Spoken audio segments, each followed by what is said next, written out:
less likely to watch this than you are if I do it as shorts, but I'm getting tired of pressing that button every time.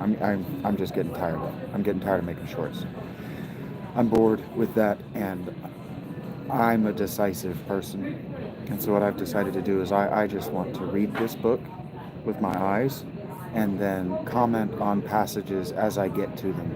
Because what I don't want to do is steal this man's work. I want to steal as little of this man's work as possible. But I'm an active reader. I stop frequently to reread passages. I stop frequently to think about what I'm reading, to frame what I'm reading in the context of what I already know or what I'm already familiar with. And as he's talking through here, I've already read the first two chapters of, or the introduction in the first chapter of this book.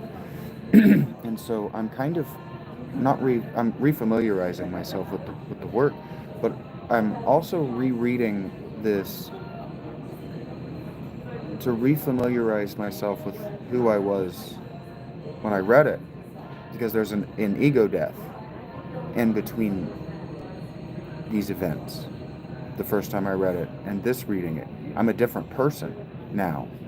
And so I want to see if the things that I noticed then are different from the things that I notice now, and if the notes that I left myself for reading this a second time, anticipating an ego death,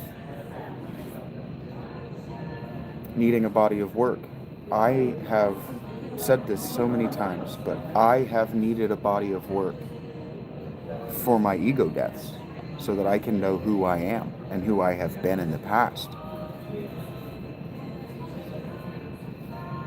And so I did highlight here that he mentions St. Augustine, and I've been thinking about that. When I think about this book, I didn't know that St. Augustine wrote about ghosts. I don't remember that in his work, or I haven't read those letters or those essays, but those books, that work, I haven't noticed it because I haven't read it. Because I haven't comprehensively read everything St. Augustine. I only wanted to read St. Augustine's, it's not called Confessions, or is it called Confessions? It might be called Confessions. That's the only one I wanted to read in the first place of his. And then people said that something that I was interested in was in City of God, so I read City of God. And then people said that something that I knew was in Confessions, but other people said was in De Trinitate and was easier to quote and refer to from De Trinitate. So I trusted the scribes, I trusted the academics, and they were fucking wrong. So I've read a bunch of St. Augustine that I had never intended to ever read because I don't like the guy. I loved Confessions, but what I learned in Confessions is that I don't like the guy. I don't want him influencing my thinking. And so I have to read him with a wall up, which means I have to read him very slowly, or I have to let myself not memorize it. So that means I'm barely paying attention. If you're me and you're reading something and you're barely paying attention, what's the point in having read it? If you're not doing your very best to memorize it, to mnemonic it and stuff it in your brain and the filing cabinet of your brain so that you can easily sort through your brain and find what was in that book that you remember, what's even the point in reading it? To say that I have read it? Who gives a fuck? Nobody gives a fuck that some homeless guy with some college dropout, some former manager of fast food has read De Trinitate. Who gives a fuck that I've read Augustine? Exactly nobody. That's why that fucking icon that's a person is a zero. That's why. Nobody gives a fuck what I know. And I know that. But I care. I care very deeply, in fact. And so I did. I highlighted this section where he talks about St. Augustine, and I'm already at 4 and 11, so there was no way I was talking about this in 3 minutes. That's why I went live. I read that. I read that part and read the highlighted section, and I said, there's no way I can textualize this, and I do this in fewer than 9 minutes. There's no way I do this in fewer than 3 shorts. So I'm going live. And so I find this passage. He says, when St. Augustine asserted that the dead could not return to earth, he was not questioning the reality of the existence of souls in the hereafter, but only God's willingness to allow them to appear. And now he was Manichaean in his worldview and the way he thought in his education. And so that means that he's not even Levantine in his thinking. He's fully Eastern. He's fully mystical in his thinking. And so, and Augustine's mind, yeah, the idea that there are souls that live on the other side, and that they continue being them, just dead. That's easy for him to grasp, but I'm going to continue reading it. This writer is much better than I am. That's why I want to do it this way, because he's better than I am at talking about this. He knows the material better. All I can do is contextualize it for you and what I'm thinking about. And yeah, that's a weight for me.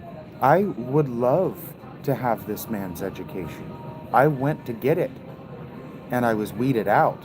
I was bullied out by the institution of university. I was kept from participating because, like I'm doing now, I was going to say, oh, none of this is acceptable. We have to tear the entire structure, the entire university structure down and rebuild it. But I'm saying that now. They were right to predict that about me. But they learned that by studying people like the Unabomber. By being good clerics, by generating a body of literature about what people are like. And I don't blame them, not even a little bit. I'm angry, but I'm angry for my friends who've been hurt, and my loved ones who have been killed by the university system. And this frown is concern, not anger. Continuing, if clerics questioned the truth, and he's air quoting this, or the falsity, air quote, of apparitions, it was not to suggest the impossibility of the existence of the apparitions, but rather to assure themselves, that is the clerics, that is the people that were talking to Augustine, that was the people that were concerned about this stuff, that were investigating these ghost claims. It was to assure themselves that the apparitions they were to judge were of divine and not diabolical origin. And I know why I highlighted that last clause. They were to judge... They were to judge were of divine and not diabolical origin. Because that... I came to this book with... directly from two other books. And this is important. This is relevant. I had just finished the audiobook that I started reading before I said, I'm going to get this back from my therapist. It's that important. And I'm that jacked up about it. I really am this amped up about it. I'm this emotional and this excited. It's just called The Witch. And it's an anthropological metadata examination of witches in every culture throughout all of human history, as far as what we can know from ethnographic. That's actually the correct use, or the correct word for folklore. People who study folklore mythology is actually ethnologers, I think. Ethnographers.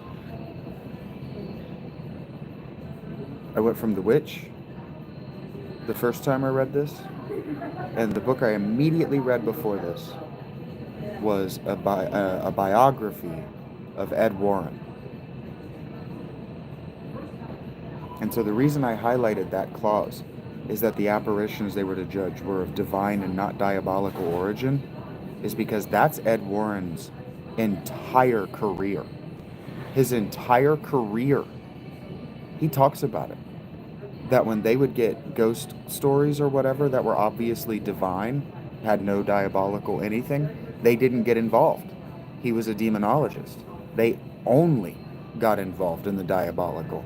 And so if we refer back to my short 4 or 5 shorts ago, when I was talking about the way these were investigated was exactly the way in the 1970s the U.S. government investigated UFO and monster cases.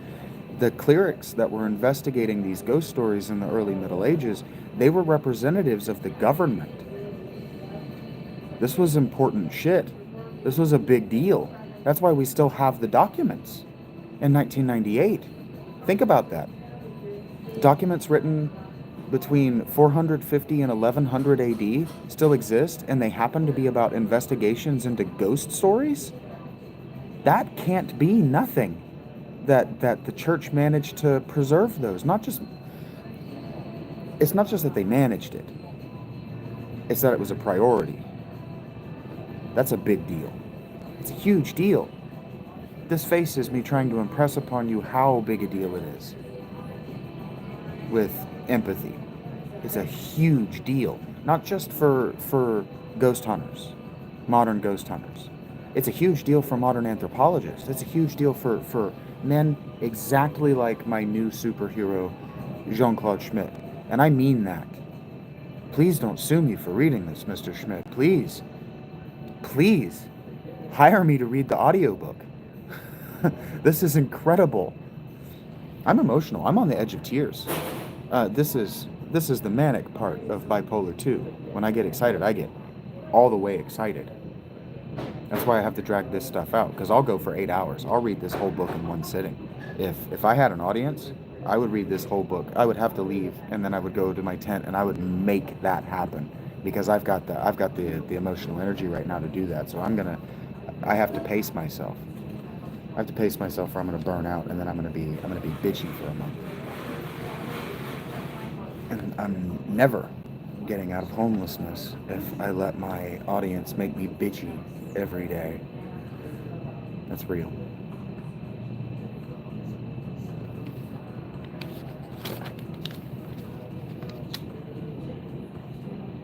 Right. He even goes on to make the point that I made in one of the shorts, that the worldview of the early medieval has been deliberately eradicated. It was deliberately eradicated in the 1900s, but there's a reason that it was deliberately by 1900, but there's a reason it was deliberately eradicated by 1900 and then occulted in the 1900s, and it's because of men like Gardner. It's because of neo-paganism and Wicca. That's why. Because we didn't have the people who were going to do what Gardner and the neo-pagans did, and who were trying to do it in the 1800s, and the people who were trying to do it in the 1700s, the people who were trying to keep that Celtic worldview alive, there are no documents of that Celtic worldview. The only way they were able to even claim to understand that Celtic worldview was from the folklore they had. So they were using the Eddas and Beowulf, and it wasn't until the 1900s that it really got out into the popular milieu that, hey guys, those were written,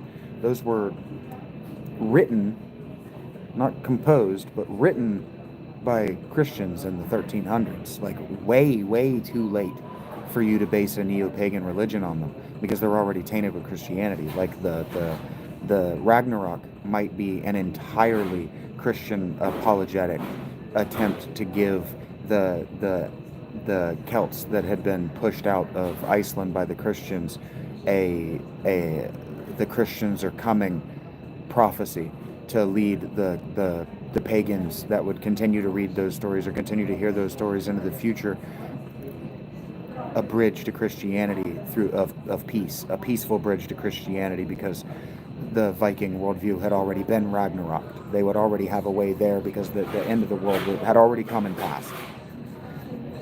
Exactly like the Japanese soldiers who refused to stop fighting until the emperor himself acknowledged that the war was over and had been lost.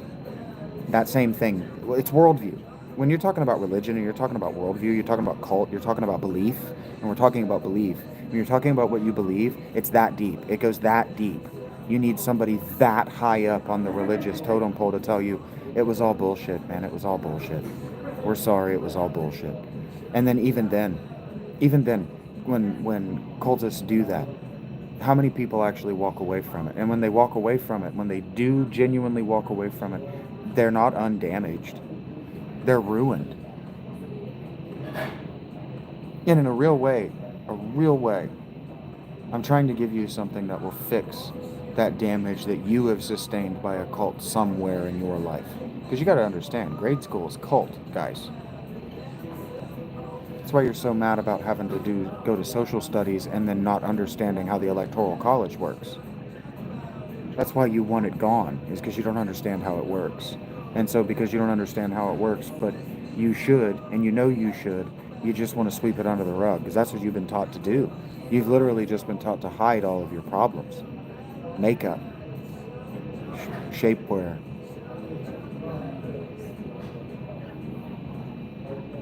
making fat shaming bad instead of just not eating that bag of Doritos. Or maybe like leaving one Dorito and then maybe two and then maybe three and then maybe doing push-ups before you get in the shower. Like I'm not fit.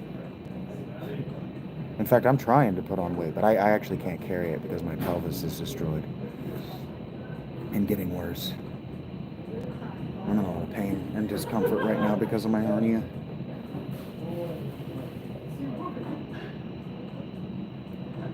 Right. He makes a good point, and I love it. I highlighted it, but he makes a good point that the modern historian benefits. I say this all the time. Benefits from being in the future of these documents of these problems. Because if you think about the ghost story as a problem, you think about it as an insoluble problem, and the reason they were documenting them is because maybe it could be soluble in the future with enough data. This is how.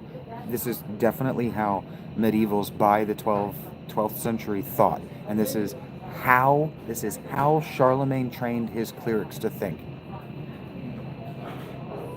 is to compile data so we can solve problems in the future, because Charlemagne died with an empire that was in famine and had been in famine his entire reign. So he needed all of the data that he could get together because they weren't going to solve it in his lifetime. His sons needed as much help as they were going to get, as they could get, because they weren't going to utilize it either. I'm serious. It took a long time for Europe to pull its head out of its ass. A long time. Europeans thought like Muslims until the 12th century. Think about what that means. Think about what it would mean if the President of the United States still thought like a... No, okay, actually, I shouldn't say that. Because Donald Trump does.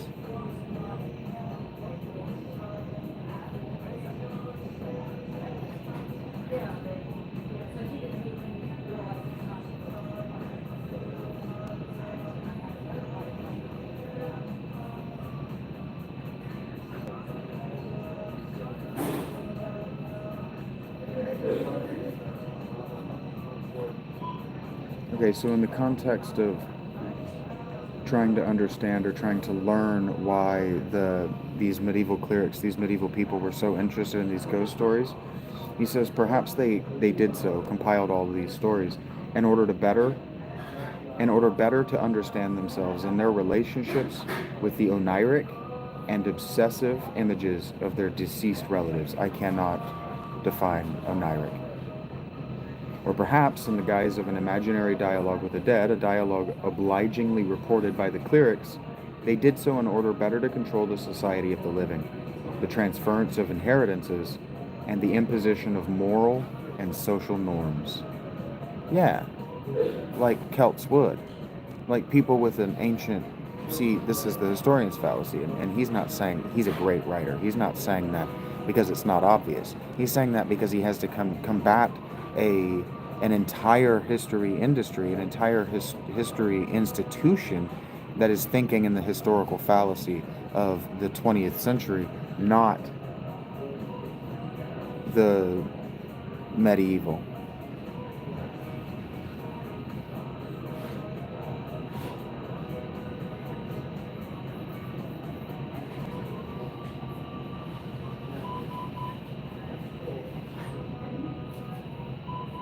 So funny. He says that he is an historian, but he's also in love with the people of this time, and so that's what this work is. It's an expression of how much he loves these people and their stories, their worldview, the way they thought, the way they lived. But he's also an historian, so he wants to impart that to you, and so he's not going to try to not gush a little bit. I love that. I love that. Gush. That's why I like... I don't like Dan Jones at all, but I like the guy. He's got the same name as Spider-Man, Tom Holland. I love Tom Holland's work.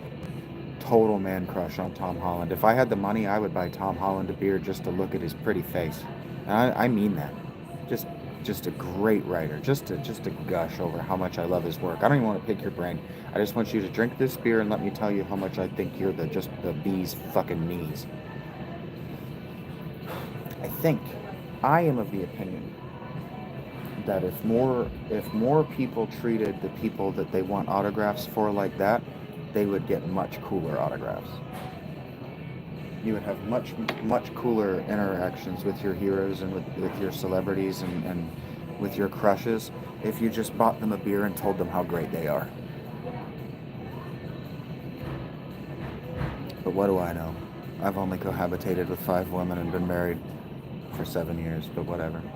It wasn't even 7 years. We were together for 7 years, and I just call us married the whole time. I call the whole relationship the marriage because the reason I married her was to do right by her, do right by her mother, and do right by her grandmother, because we had been cohabitated for so long that not marrying her would be to damage her honor and her dignity. Which it turns out I should not have cared about. That's not a nice thing to say. If she ever watches this, she's not going to think it's as funny as I did, but I shouldn't have cared about her dignity. She doesn't. Not a nice thing to say, and I don't like saying not nice things.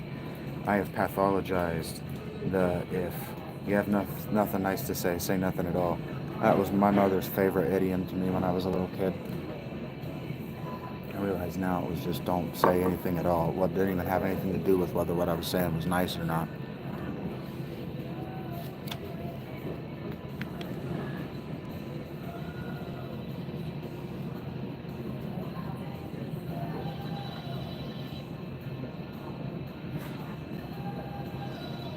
Yeah, so one of the things I'm constantly trying to express to people, shouldn't have put that mint in my mouth. I did. I don't regret it. You were gonna not like that I did it. Um, the last girlfriend I had, she had a historian's degree, so she thought in her Dunning-Kruger of being educated that with minimal information she could recreate the worldview and understand the lived experience of any time in history because she had the training and the education to do so. Not with minimal. She didn't have the training and the education to do it with minimal. She just thought she was skilled enough to do it with minimal. She wasn't. She might have been, but she was also biased, and her bias was that I had to be wrong. But now I have minimal. I have not enough at all. But I have dived as deep into the material that as a desperately poor person I can get my hands on to understand the world of the past. And in fact, the entire reason I put up with her treating me the way she did, including punching me in the face. So, like, don't come at me about domestic abuse and how men can't be abused. Standing there and letting her punch me in the face until she could realize that she couldn't hurt me is abuse. And until you've gone through something like that, until you've stood and your mother has made you hold your hands at your sides and make eye contact with her so she can slap you easily, you just really don't understand what it is to be me. But you really don't understand much of anything. I mean that. One of the things I'm constantly trying to explain to people is that the Catholic Church before 1200 AD, obviously, is not the Catholic Church you were taught about in school. It's not the totalitarian, hegemonical, monolith, super religion that you were taught it was. It never was. The reason you were taught it was that is because the government that taught you that exists in opposition of that church, of that government. Because your government is going to tell you that it's a conservative government. Well, we're conservative. We're conservative. We don't want too much liberality. We want to hold on to the past and tradition because it wants you to be comfortable. But if you were to go all the way back and conserve the beliefs that they were liberal and zagging away from, you're conserving Christianity, and you're conserving it all the way back to the fall of Rome, because the first unifying governmental presence in the continent of Europe that includes the British Isles was Catholicism. It really was. Arianism was divisive, and Celtic Christianity was reserved to Wales and Ireland. So Catholicism was the first monolith, and it was the first monolith because that was the religion that Charlemagne chose. That was the hegemonical priesthood that Charlemagne chose, and he actually regretted it. He regretted not choosing the Celtic Christian variant in the end.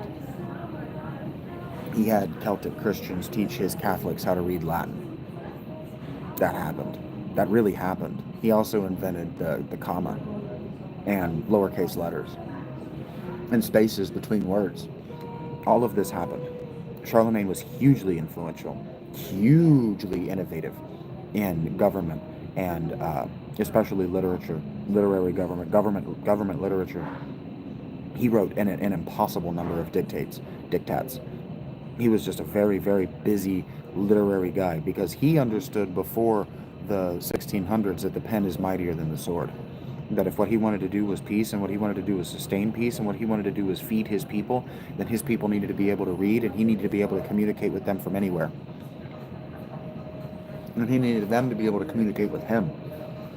He needed to know what supplies they had. He needed to know what surpluses they had. He needed it. Because he wanted to feed his people. He died a failure in that regard, but it was the most important thing to him, feeding his people. And so the point in telling you that the Catholic Church before 1200 wasn't the Catholic Church you were taught it was, is that this sentence is perfectly true. And every historian, especially any historian who knows anything about the medieval, should know this. This should be popular knowledge. Everyone should know this. But I'm going to read him say it because he says it better than I can. Obviously, I've been trying to say it for 4 minutes and I haven't got there. A persistent, yet somewhat ambiguous and contradictory refusal to admit the possibility that the dead might return in dreams, or perhaps in conscious visions, characterized the ecclesiastical culture of the early Middle Ages. Notice he says ecclesiastical culture, not Catholic Church, because there were like 4 active churches in Europe in the Middle Ages. The Cathars may not have existed, but the Albigensian Christians did. There's no way to say that the Albigensian Christians didn't exist. The First Crusade was against the Albigensian Christians. They had to have existed. Someone died.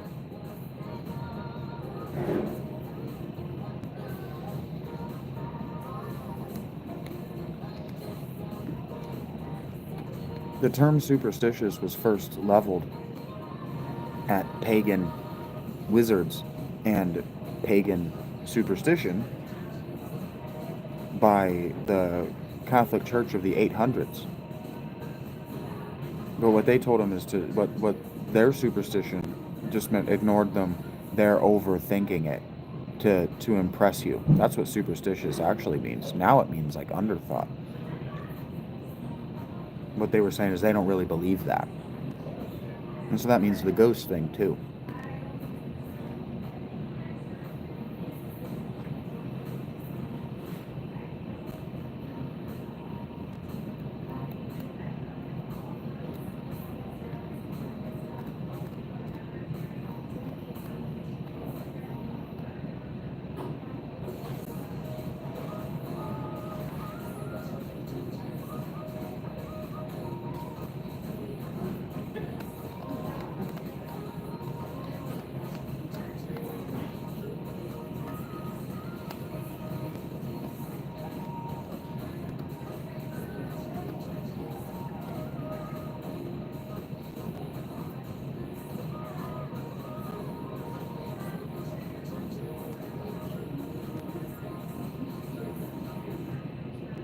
So at this point in the Catholic Church, the only special dead, to use an idiom, were saints.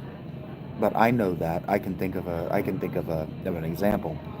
Saint Cuthbert is somebody that I got really interested in and am really interested in. And if you're reading Rob, you'll know why. The man makes an appearance in Rob. Well, sort of. His name does. His body might. for these reasons. Right here.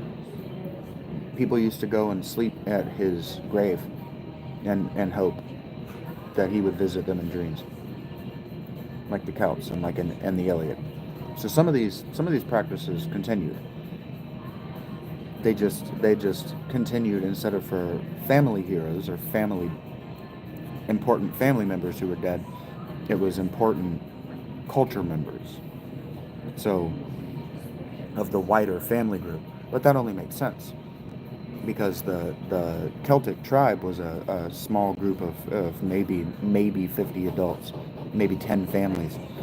The Christian community was trying to get to the Roman populations of 1 million in a city. So they had hundreds of thousands of people. They had populations that were much larger than what the Celts could manage, than what the Celts wanted to manage. I have to go to the bathroom.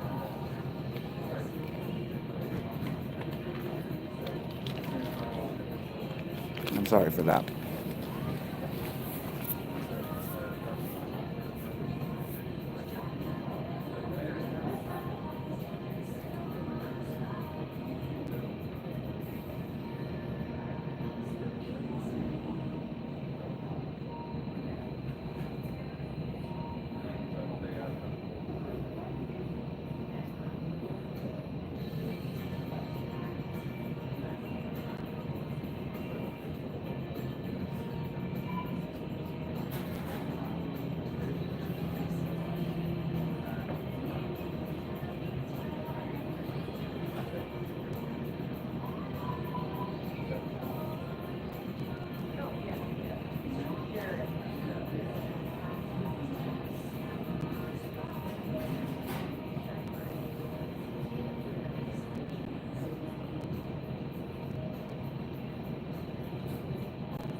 Okay.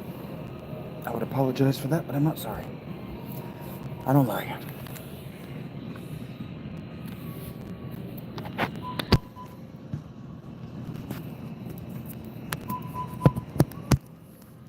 I do awkwardly and at inconvenient. What's going on here?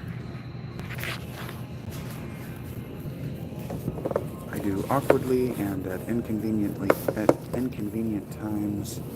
Ooh, reposition my phone. Come on, you fuck. There we go.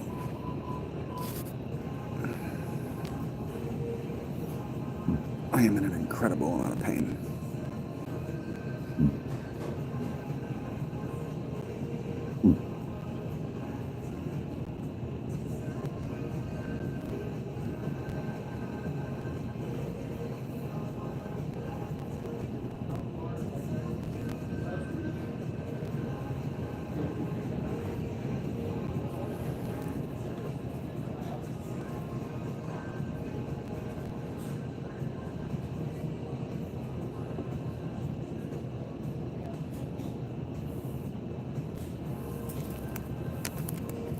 Yeah, I even asked the question again. He's talking about the survival of these pagan practices as I was describing, or as I already explained. And I asked, I said, I can't remember what the question was, I just read it. Oh, why would the beliefs about the risen dead not be cited, sourced as okay, these pagan rituals as okay, because they were coming from Jesus? Because Jesus did it too. If you think about it, you have to really do some mental gymnastics to get yourself there, but if you think about it from this early medieval Christian mindset, it's not hard to imagine the Marys as sleeping at Jesus's tomb to have a vision of Jesus and getting it. It's not hard for me to imagine that making that argument.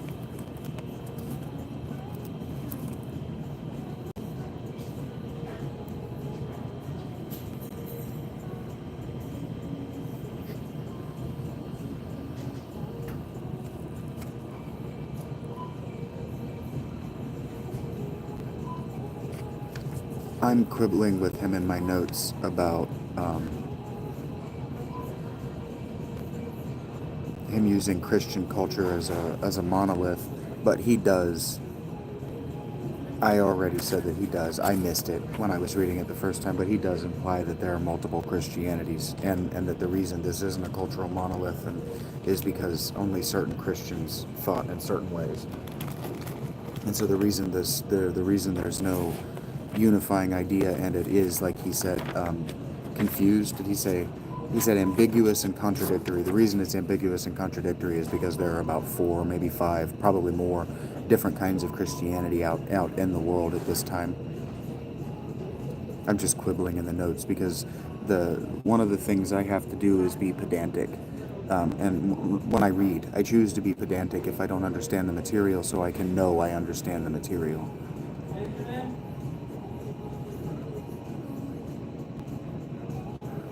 And so I know I did it in my notes so I could know what I was thinking about in the future.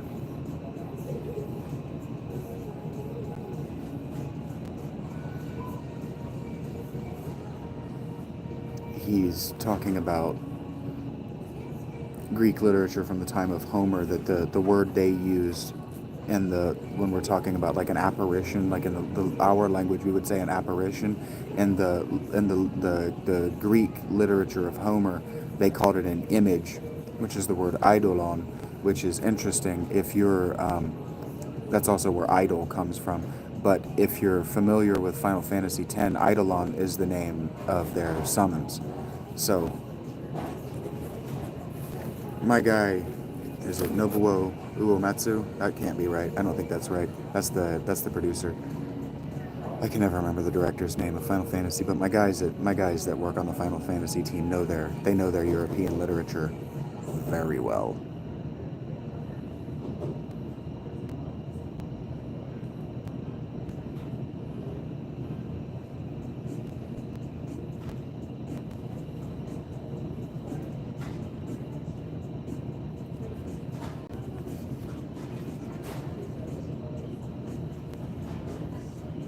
Yeah, when I was reading this, I hadn't decided that I believed fully because I hadn't had proof yet. But the Christians had access to Homer, and this idea of the image returning to haunt the dreams of the living people who held them dear after dying in a faraway place. I know they had Homer by the Crusades, and so these stories would be important in the Crusade era of the Middle Ages.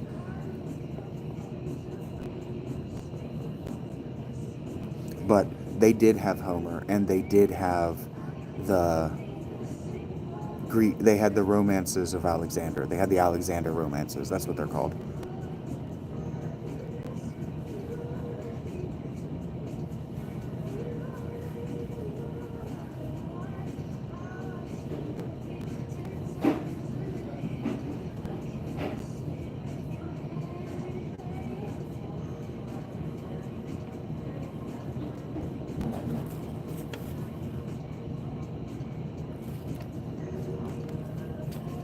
He uses a quote here from Jean-Pierre Vernon, and I would like to read it because I'm not entirely sure I know what it means, and reading out loud helps with comprehension. So instead of just reading it over and over and over here in silence while you watch, I'm going to read it out loud. Is the impossibility of thinking about death from the point of view of the dead that simultaneously constitutes the horror of death, not being able to imagine what death is going to be like because we can't empathize with the dead,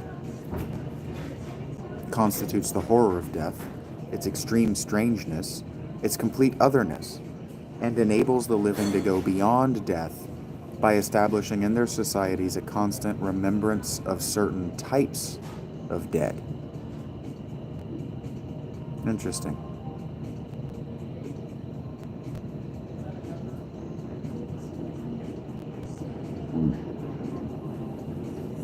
And then the simulacrum is an immaterial double that a living person had the illusion of, quote, seeing and hearing face to face, and that's according to Lucretius, a Roman author. Poet, in fact.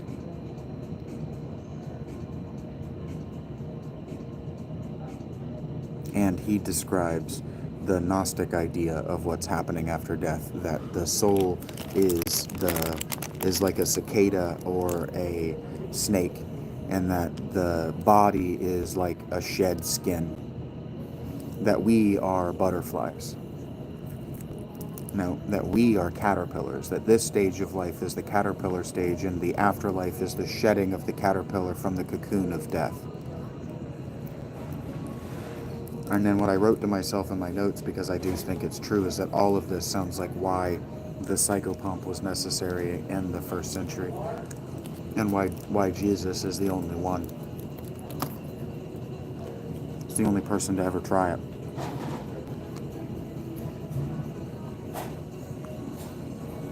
And then for the Romans, it was the ill-fated dead who abounded, who remained.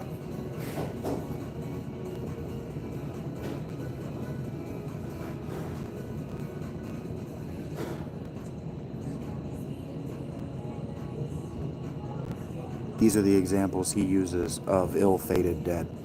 Those who died violent deaths and who are seeking vengeance, tarnished souls who are wandering near their graves, the dead who are lacking final burial places called insepulti, probably, suicides, biotanati, women who had died in childbirth. So,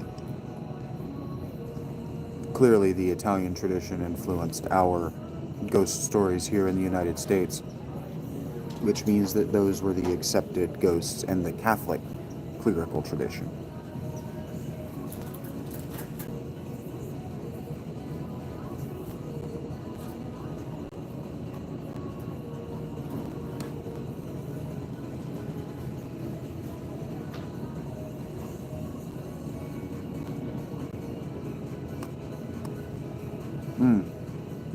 He's talking about the pre-Christian rituals that in Rome, he says, quote, some Some ritual practices were forbidden in principle, and necromancy specifically was punishable by death. But other ritual practices regarding the dead were legally acceptable. I don't know what a manes is, but he says the manes had their altars and their domestic effigies. In February, the parentalia were celebrated on the model of funeral services, with a banquet in honor of the ancestors. However, the Lemuria did not include a banquet and a propitiatory gesture.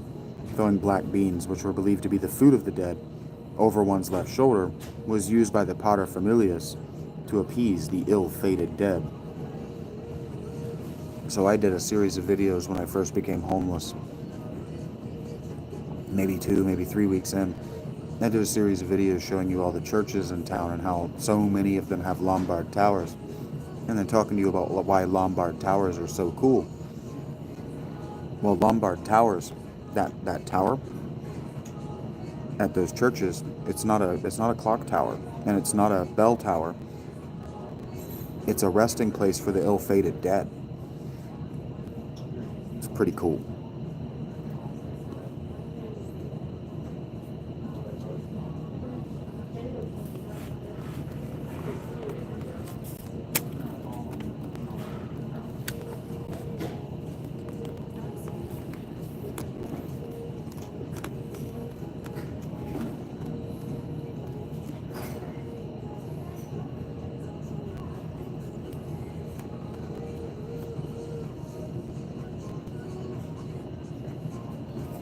Now he's talking about the Scandinavians. I've already talked to you about how you really have to be skeptical of the Eddas and the sagas.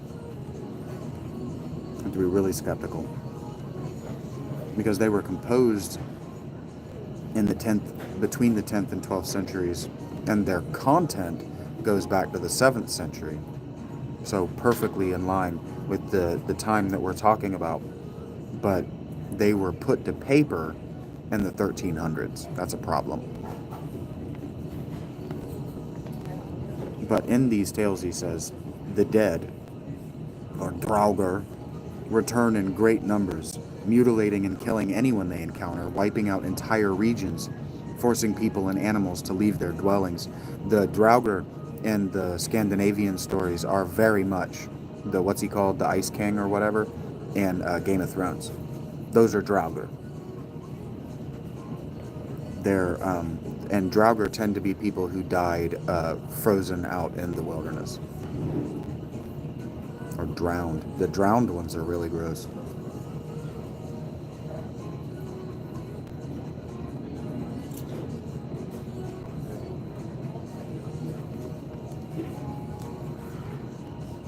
And see, the stories in Scandinavia, including the Draugrs, these are zombies. Like, you can think of them as zombies.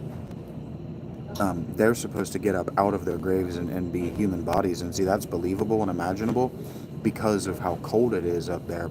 It's entirely possible that even people in graves didn't decompose very fast, and maybe even mummified.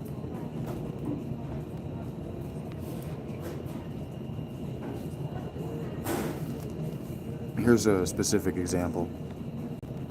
If you've watched that movie, The Viking, he actually does all this stuff that we're talking about in that movie on his hero quest. The Viking does. In Thordar saga, Shaggy enters the tomb of King Rolf of Denmark and steals his sword Skofnang. And Reykduela saga, I've never seen that word before. The hero Thorkett takes the sword of Skeffel from the bottom of his grave, but the dead man appears to Thorkett in a dream and demands that his weapon be returned to him. The story of Aswith and Asmund, told in Latin by Saxo Grammaticus in 1149 to 1216, and his History of the Danes, is a book I've been trying to get, but it's expensive, is similar. Aswith dies prematurely, and his friend Asmund, who promised never to leave him, is lowered into Aswith's grave along with ample provisions. Sometime later, Asmund is found disfigured and covered with blood, but alive. He gives the following account. Every night Aswith came back to life. After devouring the horse and then the dog that had been buried with him, Aswith attacked his friend and tore off one of Asmund's ears. Asmund was forced to cut off Aswith's head and stick a pike through his body to keep him from moving. In Saga of Grettir, the hero robs the grave of Kahr, whom Grettir finds seated on his throne. Grettir carries off Kahr's treasure and his sword, but Kahr grabs Grettir's wrist and they fight furiously until Grettir cuts off Kahr's head and takes flight.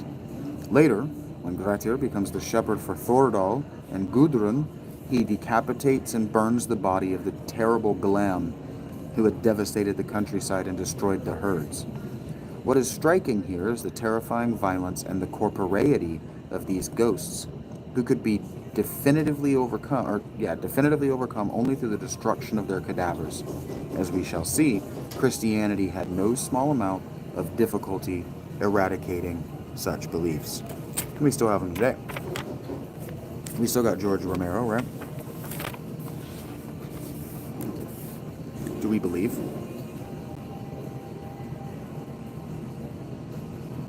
Do we believe a zombie apocalypse is imminent?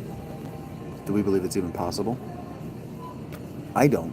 But I know in large part the reason I'm homeless and the reason I've prepared myself for homelessness for so long is because I wanted to know how I would actually handle it. I've got about 45 minutes.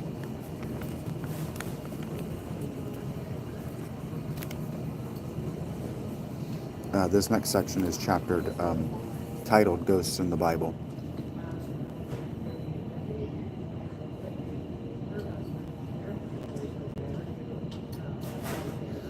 He says, the almost complete absence of ghosts in the Bible must also have aided the desire of the Christian culture to reject the notion of ghosts. And then I wrote a fairly long note for myself in which I wrote, it wouldn't be unlikely that absence of evidence of ghosts in the Bible would be proof of absence of evidence. It wouldn't be unlikely that absence of evidence of ghosts in the Bible would be proof. But I don't know. They figured out the difference in demons and ghosts pretty quick. I'm not ignoring a psychological interpretation.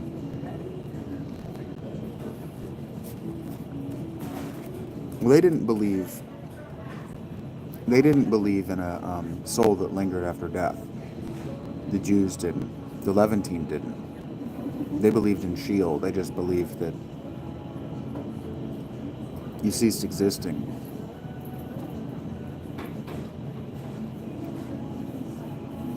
But I think he's ignoring all of the times that prophets visited one another.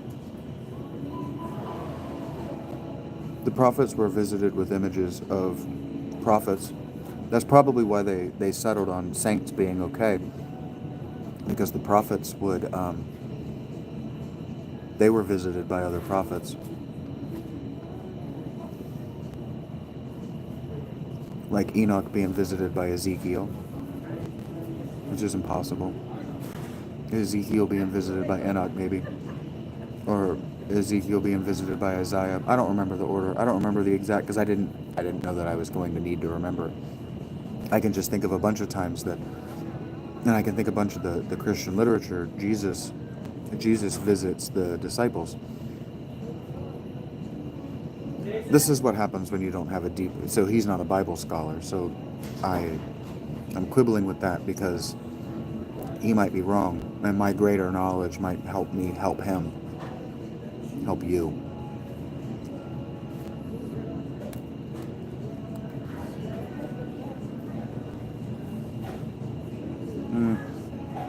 He's badly interpreting the Bible now, so he quotes Matthew 8 and Matthew 22.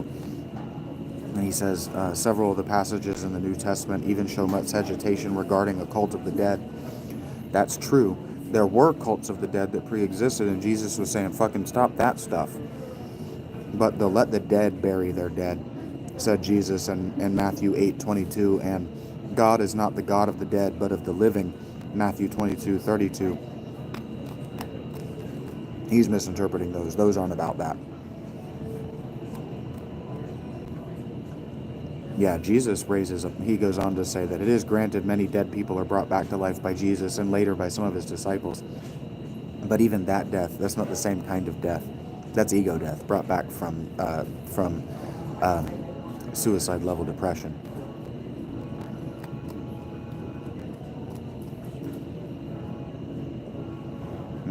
It's not comparable to the return of ghosts. I agree.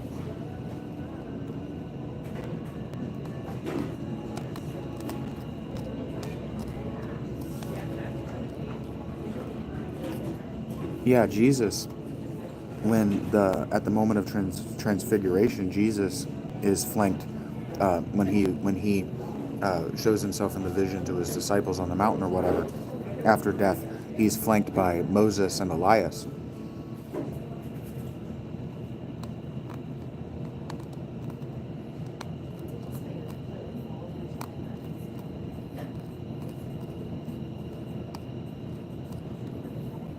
Moses and Elias are relevant because, like Enoch and Ezekiel, they just ascended to heaven. They never died.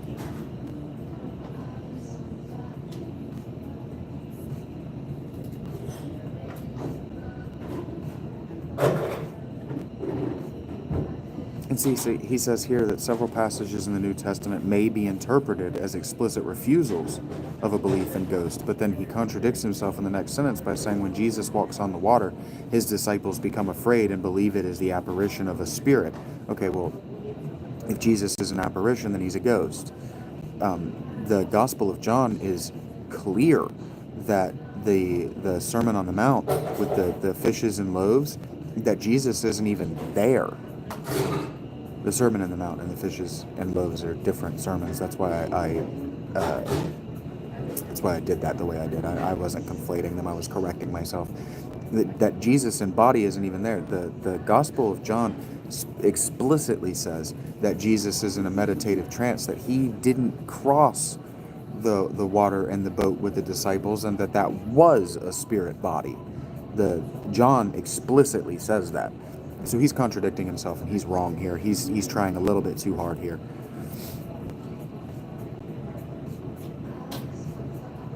That's why I wrote about this today. It's Matthew that the bleeding woman touches Jesus, and he's able to sense her because she touches him to make sure that he's not an apparition, that he's not his astral form being projected from a faraway place, because he was. That's also why this is still these are different books, but still the loaves and fish story. This is why he won't let anybody touch him. He says, take your food. Everybody gets to. Well, no, he touches them rather than letting them touch him. And what he tells them is, don't tell anybody what you saw. Don't describe my face to anyone, because he's a spirit, and they're only seeing what they're seeing. He was a different image to everyone there, because he wasn't actually there. He was a ghost. I don't think our author is a practicing Christian, and so it wouldn't be relevant to him that the Arians believe that Jesus was never a living man, but a ghost, an image, a projection from heaven down onto earth, a UFO encounter.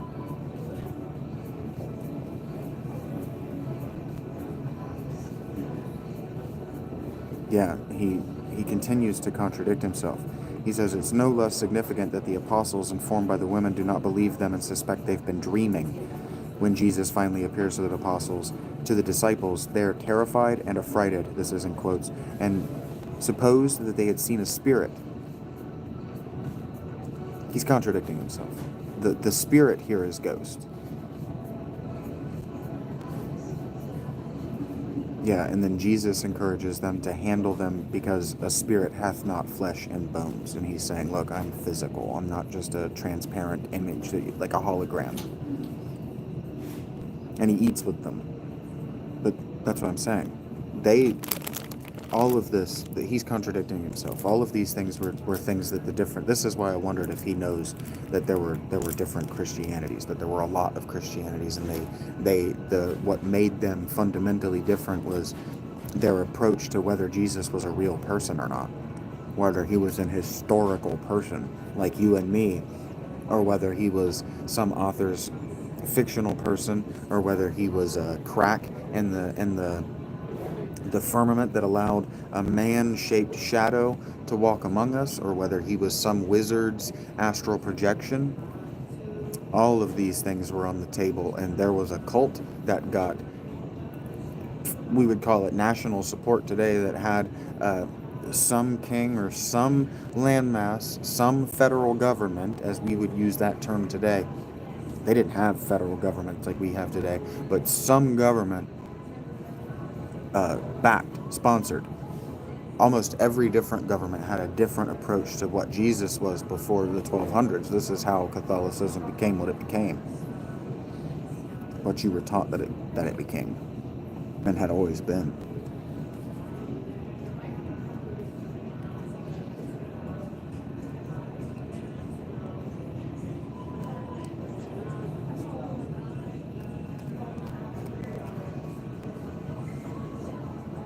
Yeah, Peter even has an out-of-body experience where his image, his astral projection,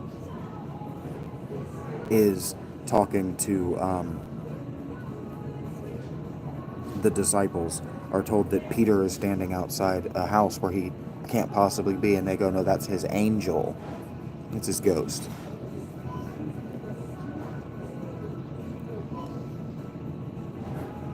And so he's saying all of these are examples of the Bible denying that ghosts can possibly exist, or that the dead can that there's anything in the body that lingers after death that can shuck the body off.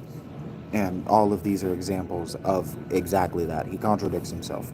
All of these examples are actually contra-examples to his point. He's wrong about all of this. This is where historians really fuck. He's saying that people believed these things in this way, but they didn't. When he says an argument can be made or an interpretation can be, it's because he is making it now, not because it was made historically. He doesn't know which arguments were made historically. He didn't go back to try to learn about all of the different Christianities and what makes them different. That's the work of a theologian. He went back to learn about ghosts. And so he's got blinders on to focus on his one topic. And this is why sociology and history broadly, you have to read a lot of it to really learn anything, because they're focused on one thing, because they're trying to write one book. They're not trying to write, like, look, this is not a long book. He's trying to write a book people will actually read, and that means it can't be this big and it can't be in 15 volumes.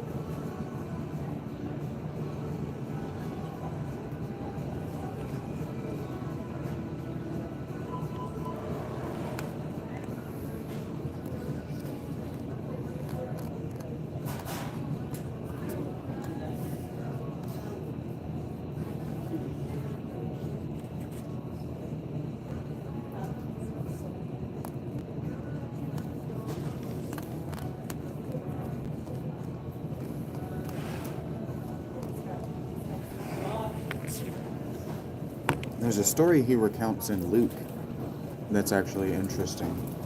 Luke chapter 16, verse 27 through 31.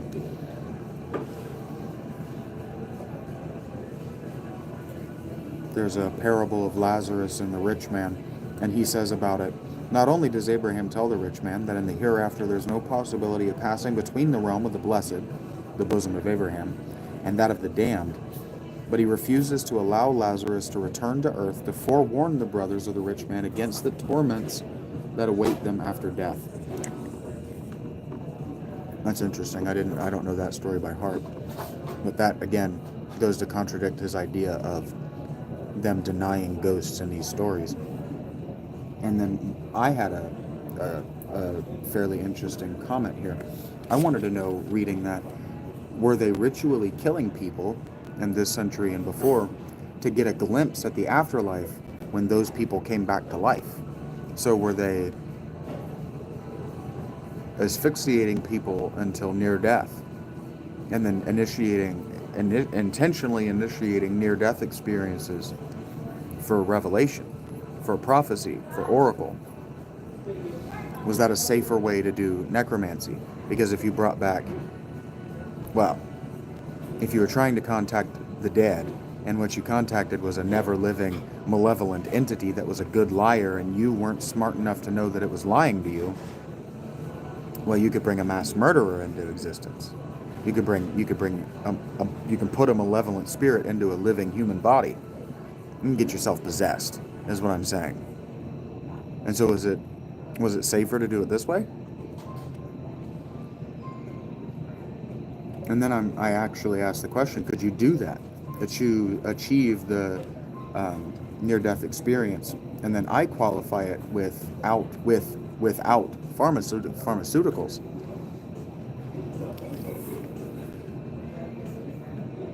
Well, wait a minute.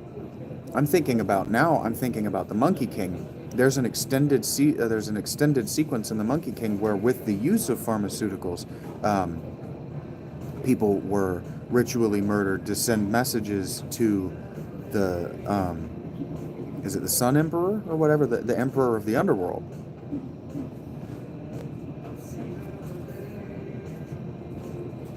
So yeah, they absolutely were in communication with the underworld through ritual sacrifice. And so if you could Romeo and Juliet poison somebody, and when they woke up from that Juliet poison, and they had wild stories,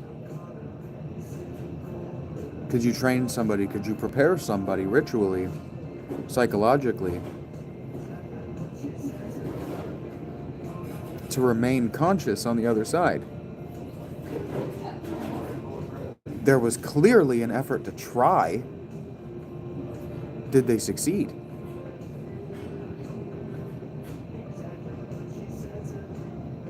Yeah, could you fast your way there? I want to know, I asked here, would fasting cut it?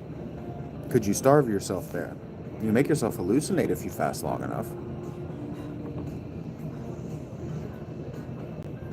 And then that makes me wonder if there's a euphemism for people who died while fasting.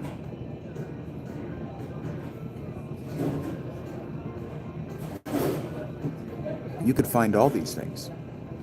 I could find all these things. I would just have to know I was looking for it as I was reading things like the Bible. Or I would have to remember examples of it, like in the Monkey King, which is 1300s. Relevant.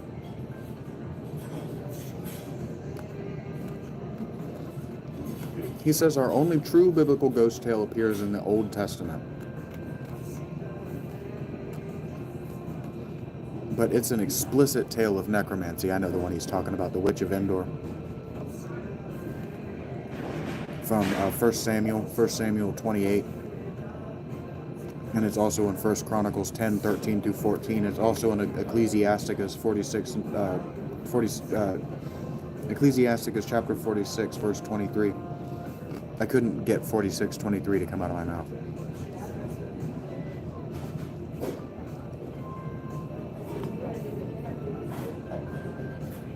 And then, yeah, right in our time, starting in the 12th century, there was a rich iconography of this story, the Witch of Endor. So this was a story that interested medieval Christians.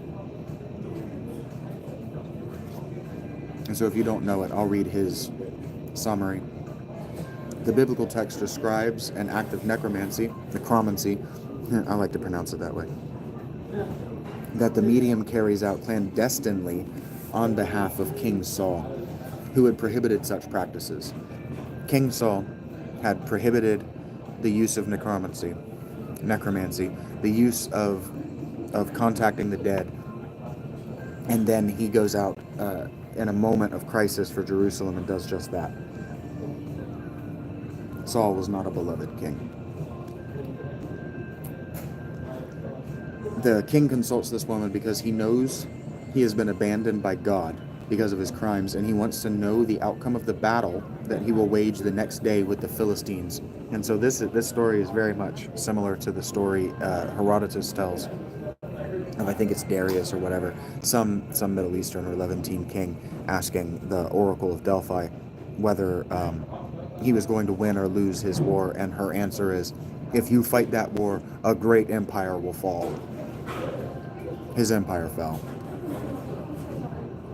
This is the same. It's either the same story or similar enough that one inspired the other, whichever one came first. I'm of the opinion it was probably Herodotus. When we're talking about Ecclesiastes, probably. Well, it's Ecclesiasticus. I don't know if that's Ecclesiastes. I don't know if that's the same book. I'm not that. I never wanted to be a biblical. Well, I did want to be a biblical scholar, and then I couldn't, so I put it off. So I'm not yet.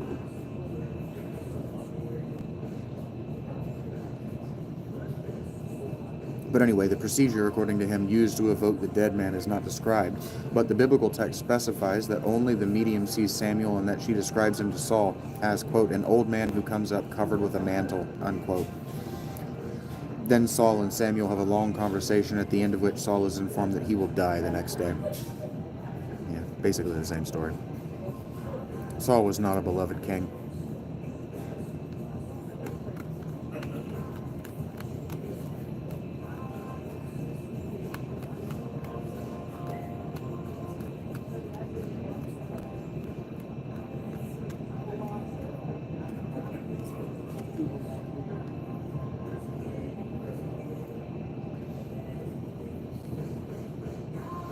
Okay, so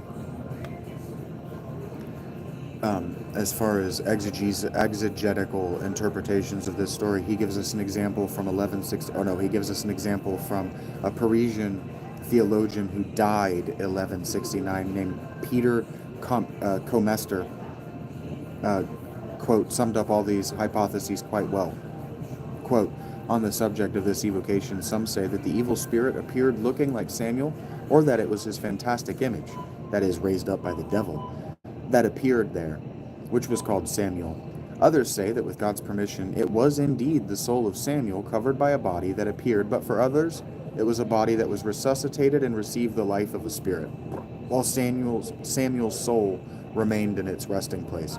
And so what that means is that what this guy is saying, that to him, the most credible thing that happened is that they put someone to sleep, resuscitated his body, and when he sat up, he had a dead guy in his body. They put him back to sleep, and when he sat up, he had himself back in his body.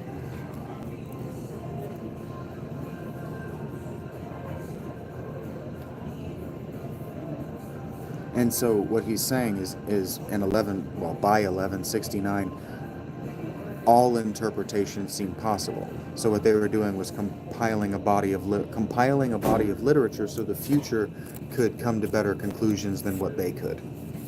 So as I've been telling you, that was the point of scholasticism. Probably not scholasticism, but that's just what an intelligent civilization does.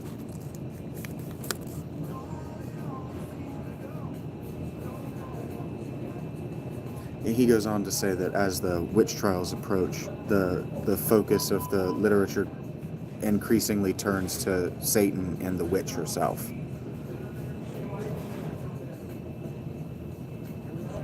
Which means that to them, the witch represented something that was going on in their own time, something political that was going on in their own time, and really didn't have anything to do with witchcraft in the way you think of it, or the book The Witch would think of it.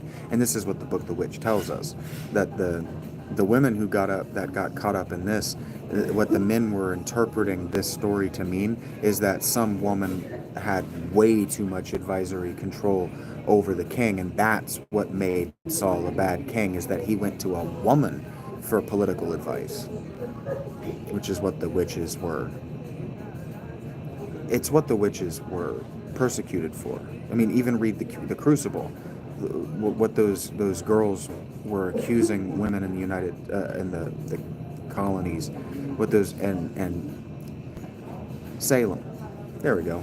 What those little girls were accusing people of in Salem was having more political power than they had.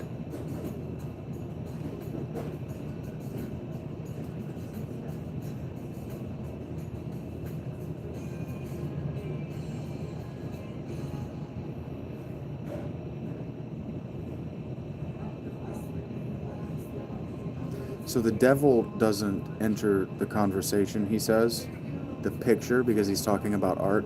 The devil doesn't iconographically enter the conversation we're having as far as ghosts until the first quarter of the 15th century, so the 1400s, as far as the iconographical representation of Saul and the Witch of Endor.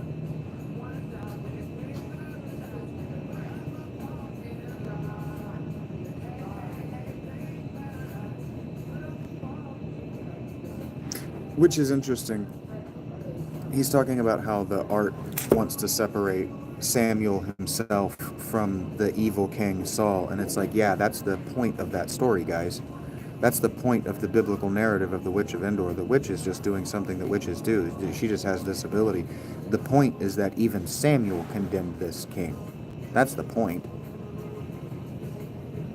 That basically the king did something that he condemns people to death for, and the person that he brought back to life to talk to, which is a crime that he put people to death for, sentenced him to death for it. That's the point. Their narratives, the cause and effect was a much tighter loop than ours, guys. He did this, he dies as a result. That's how that story is that simple. When the intelligent Christians started thinking like philosophers, they also started to get very superstitious about their beliefs, because they were starting to think like philosophers, but they still thought like Celts. And what did the Catholics tell you the Celts thought like? Over. They were superstitious. They were overthinking it.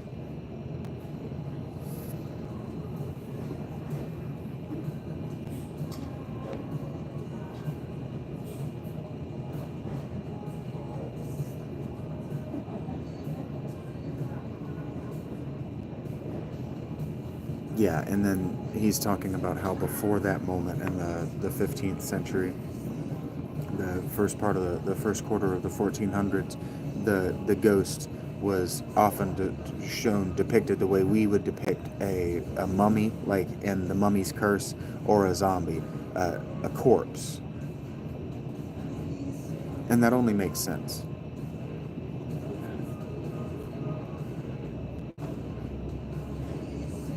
Because they would be reaching to the images that they have in their folklore, and their folklore is of corpses that talk. This is why the Peruvian South Americans mummified their dead, is because they were oracle shrines. That's why they mummified them in the position they did with their heads upright, because they thought they talked. And so you wanted them postured upright so you could give them the proper obeisance and you could look them in the eye.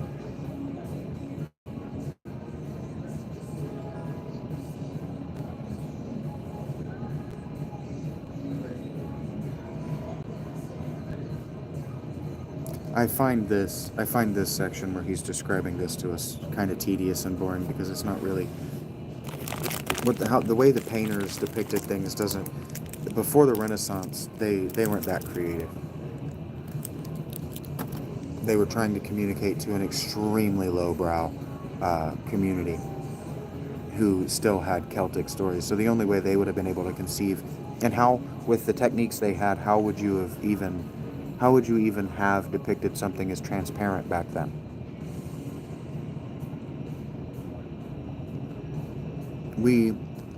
He's asking for too much from the 700s.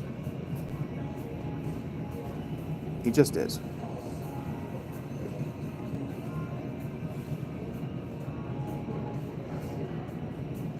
He's relating this to us because it's information he has.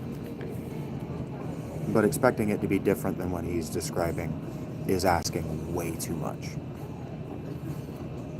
And it's not.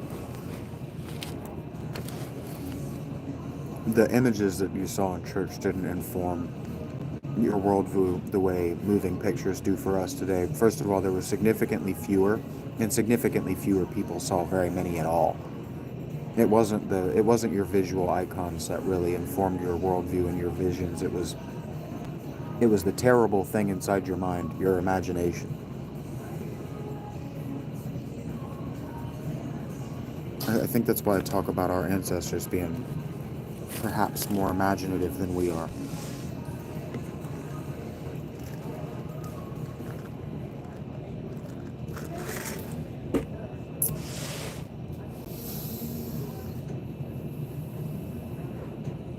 That was fun.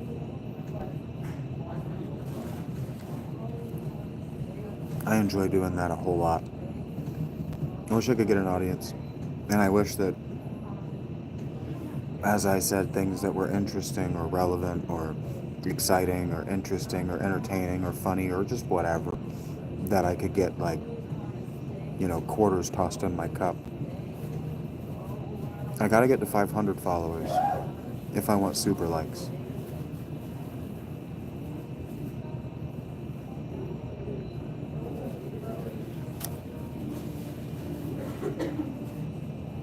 But I do genuinely enjoy doing that. I genuinely enjoy reading and thinking out loud.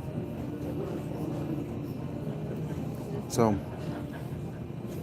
while I wait on someone to read Rob and tell me it's too complex or too slow, too boring, doesn't make sense to them, until I can get some movement on Rob,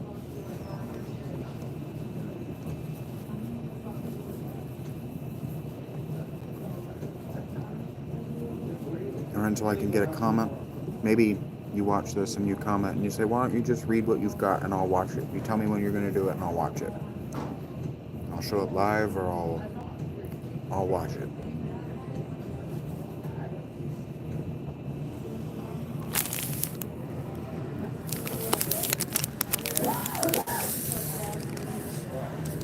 I gotta be careful on that because he's not exactly a ghost. But if he is a ghost, and he is capable of possessing my body like I think he is, I have to be careful not to let him do it too often. Not for free.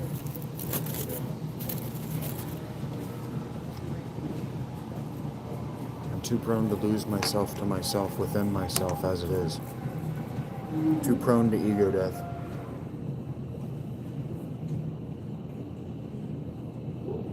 That's why I'm doing these. If all of a sudden, one day, all of my work just disappears,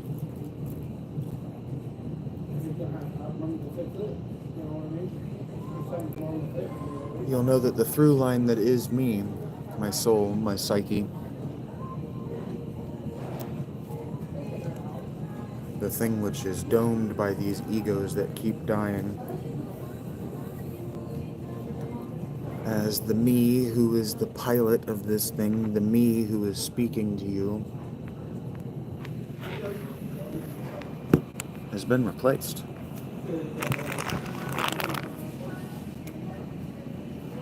By something else that wears my body. May or may not have ever been human.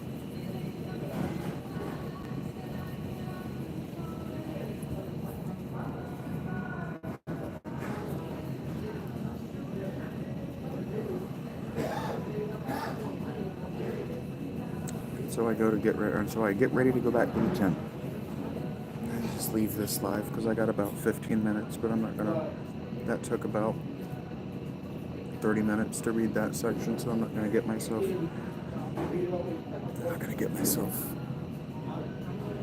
Halfway through a chapter just to realize, oh fuck, I gotta get the hell out of here. That's called being irresponsible. It's called poor time management. I'm better at time management than that.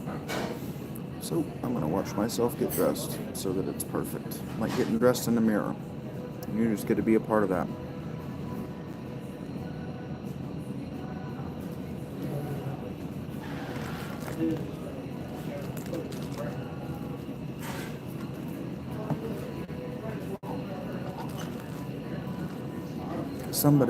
Someday, keep telling myself,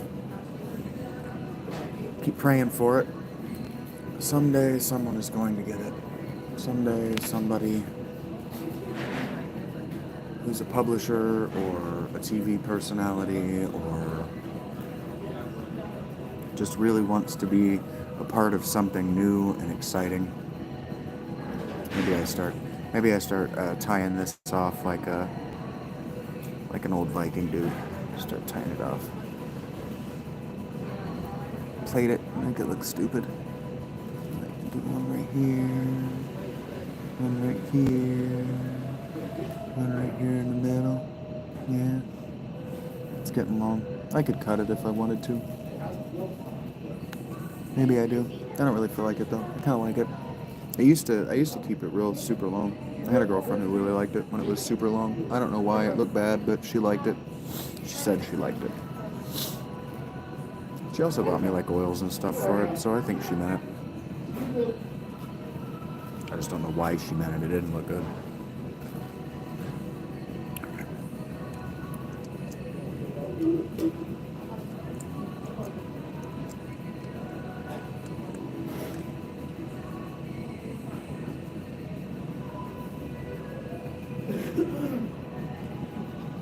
You know, if I were to try to sell you on Rob, I've spent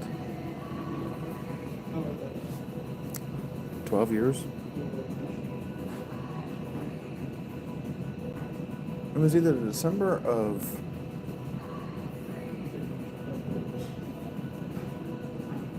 the December of 2012 or December of 2011.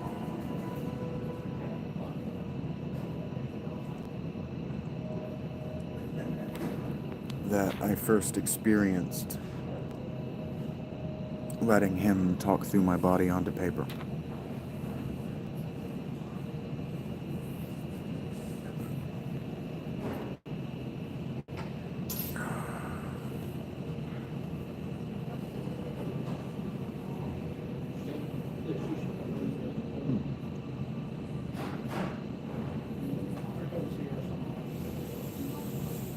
And I've spent the intervening. I wrote the first draft, about 12,000, somewhere between 12 and 15,000 words. I wrote the first draft during a brief stint of unemployment, not homelessness, but unemployment while I was married. I was married. We just fasted through it.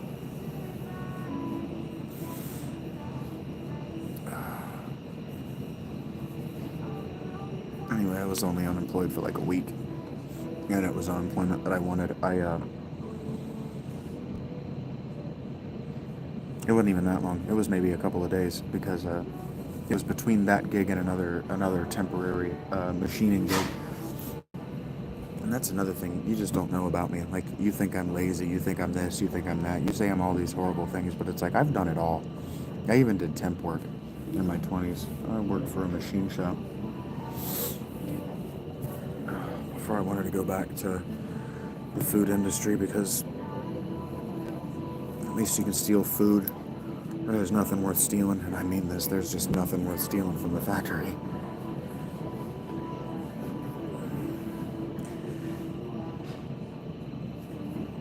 You know, you steal a French fry here or there, you steal a burger from McDonald's while you're working there. You know, I used to come in and just get a sandwich when I worked at Steak and Shake, and nobody ever said anything because the managers all knew I was underpaid and whatever. Point is, just ain't shit worth stealing from a factory. Food service is always something worth stealing. What I'm not going to do is get a job so I can steal food. It's just stupid.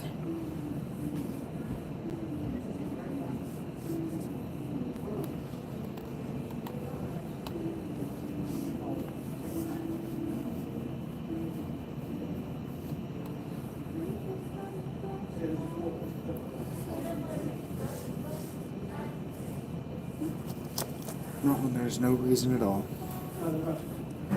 No reason whatsoever that life couldn't be like it was before the millennials became adults. No reason whatsoever. And we can't go backward, but there's no reason whatsoever. Social fads are from vintage behaviors all the time. Like 80s parties, right? Hipster millennials tried to make dinner parties cool again.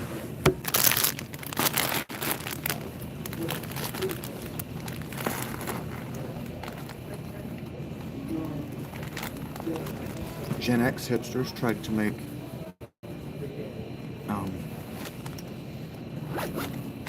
swing cool again. So social fads can work in reverse order.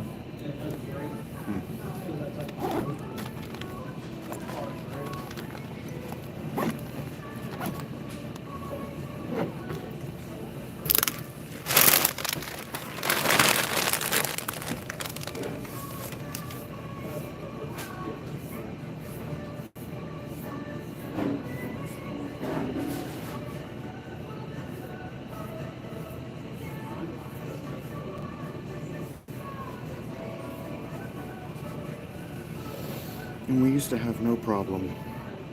We used to just have no problem providing for our friends, the people in our social groups. So let's say that this is a book club.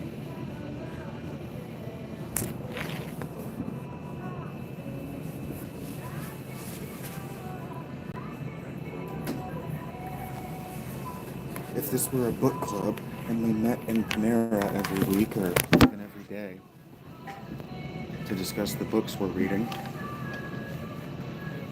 or even keep the metaphor specific. We're a book club. We're a book cult. Maybe that's what I do. Maybe I start titling these book cult.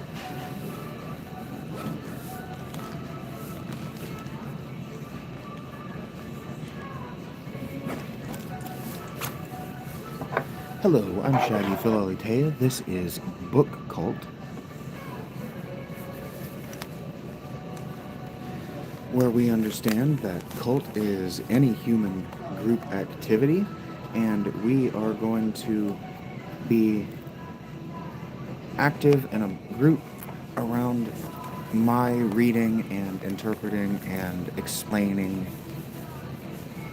this book. And maybe this was the first episode, and maybe that just becomes my life. But if it were, and we were all meeting as a group,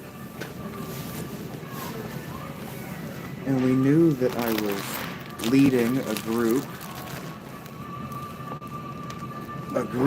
that's being broadcast to the internet, and a group that's so engaging intellectually and so fun to participate in, I could sell tickets for admission, but I choose not to. I don't see why it should be so hard for one of you to go, hey, I'll buy you a sandwich. Thanks for making that video. Here's a gift card to the Panera you're sitting in. It's so funny. Man, so many people got mad when I suggested that you guys could do that. You could send me gift cards, digital gift cards.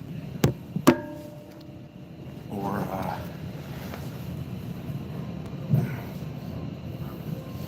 you could make online pickup orders here or at Walmart or whatever.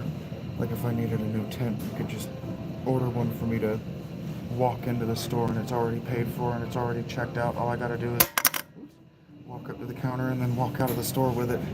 It's mine, receipt and everything. You guys got so mad. So mad.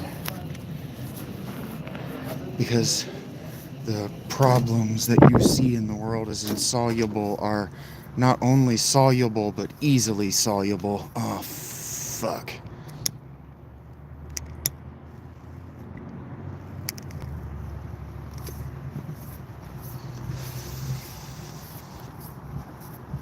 I got a choice to make. Do I want a bag of popcorn tonight?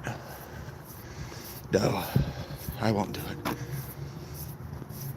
Man, it is such a comfort. I'm going to do it. I'm going to do it because it's hard as shit for me to fall asleep if I don't do it. Man, my fucking hip hurts so bad. I need to put this down. Me and my Midwest goodbyes. I don't even remember what I was talking about as I was heading to the door, and it was quasi-important. Semi-important to this whole thing. Oh, no. No, it wasn't. It's that the problems you think are insoluble are so easily soluble now. Because we are in the future of the problem.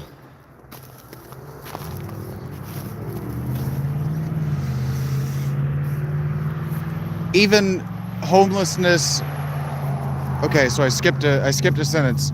Homelessness has a huge body of literature about it now.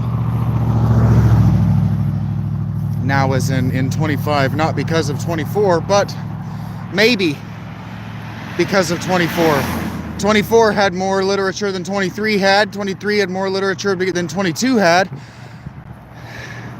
Even down to the specific homelessness in Zanesville, Ohio, has literature about it. Because people are always surprised to learn about me, surprised and impressed in town to learn about me, that I researched this homelessness thing. I researched where the camps were. I went to the news because there's a body of literature about homelessness. All I did was type in homeless Zanesville and find out what there is, see what was in the news. And it turned out that only a few weeks before I searched for that, somebody had written a whole big long form article about how homelessness in Zanesville is a real problem.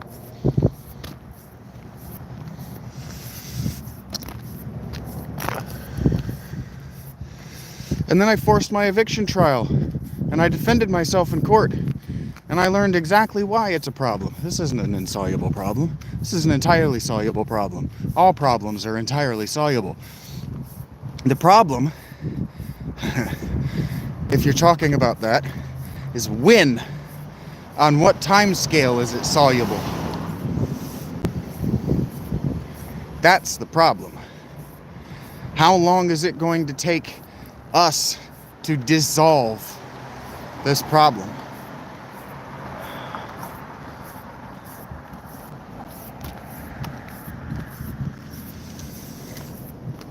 When I'm hungry or I'm short on funds or I'm short on supplies, it's an easily soluble problem. So what I was thinking about is, like, even as I was getting up and I was away from the microphone, if we were in an actual group, even splitting the bill between those 7 of you that attended so that I could get a sandwich, even splitting the $10, the $9.99 that it costs. It's actually $9.64 to get the sandwich that I like there. The full sandwich, just a bag of chips. Even splitting that 7 ways is super fucking easy. You've all got calculators on your phone, and if you don't have Cash App, you're just not living in this decade. And you don't get to not live in this decade and have a smartphone. You just don't get to. You don't have to be an early adopter, but we're a decade into this decade. We're 5 years into this decade, but it's been like this technology that we're holding. It's been ubiquitous for a decade, folks. You've had time to adjust. If you haven't adjusted, you're a Draugr. You're the living dead.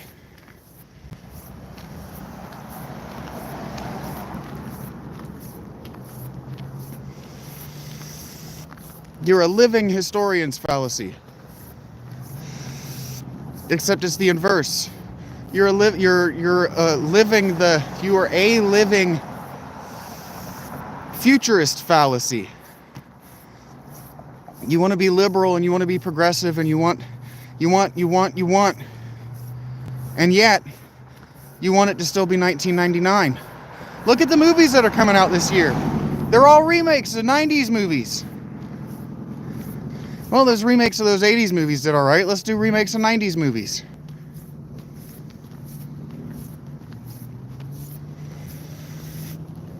You can't go back. Or, what my dad said to me when I was 16, I remember it. We were in the car on one of our long drives, just talking about nothing, long silences, and then talk about nothing, explain some esoteric question that I have, still kind of our relationship, comment on some esoteric comment that I made.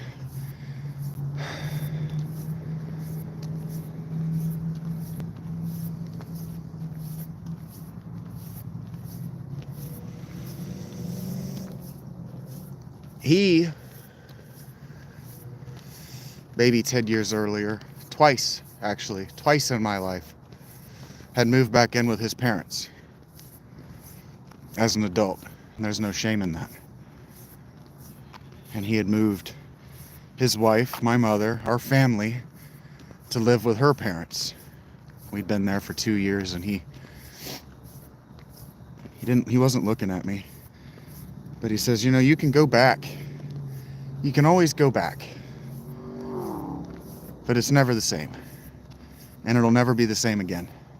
And it'll never be the same as it was the last time you went back. You can always go back.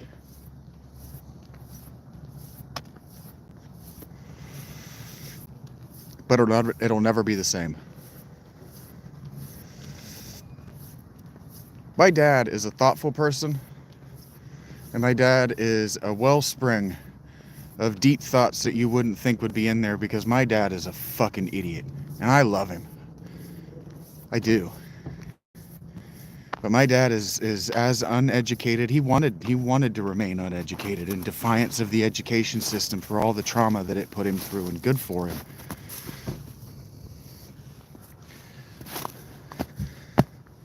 Because he's intelligent enough that when he comments, when he speaks,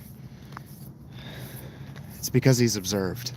And he hasn't just observed once. He doesn't just observe twice. He hasn't just observed 3 times. He's observed his whole life. And he's right. We can go back to the IP, and we can go back to the way of life, and we can go back to the worldviews of the 1990s. But what we can't do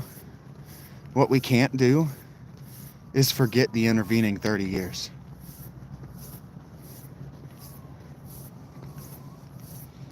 The Bush administration happened. The Obama administration happened. The Biden administration happened. The market crash happened. History happened.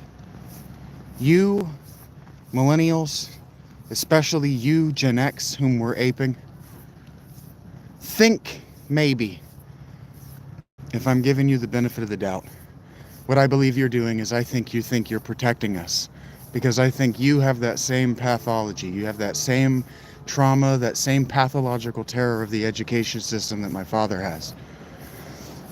Because your teachers used to be allowed to hit you, and they used to do it with caprice and with malice.